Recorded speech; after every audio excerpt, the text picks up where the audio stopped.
Hand over the child, now. My blood froze as masked men stormed into the ICU, guns pointed at me and the medical staff. My newborn son squirmed in my arms, his tiny face scrunched up against my chest.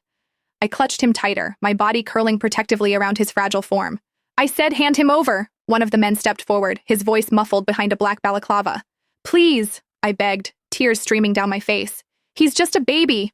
The sharp sting of a slap cut my words short. My head snapped sideways, vision blurring as rough hands tore my son from my grasp. I lunged forward desperately, my hospital gown tangling around my legs. No, please, give him back to me. The nurses cowered against the wall.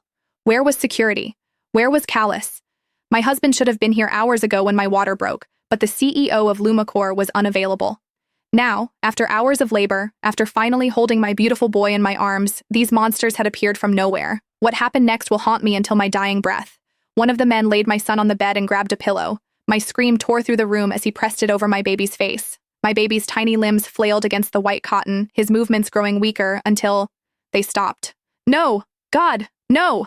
I thrashed against the hands holding me back, my throat raw from screaming. The men laughed. They actually laughed, as my world collapsed around me. Someone stepped toward me, the butt of a gun raised. Pain exploded across my temple as he slammed it against my head.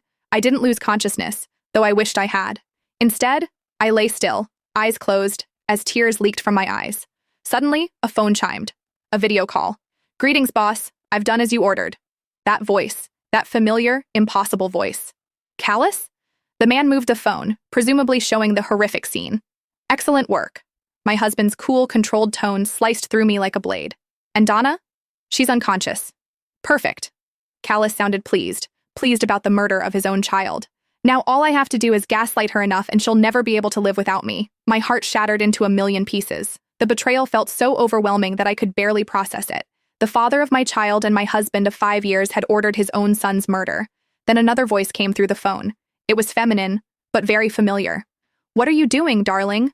I instantly realized the voice. It was Hannah Jacobs, his secretary. Why is she calling my husband darling? Just tying up loose ends, honey. Callus's voice softened in a way I'd rarely heard.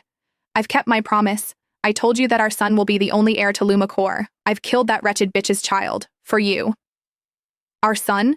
They had a child together? The room spun around me as I fought to remain still and to keep my breathing shallow with my eyes closed.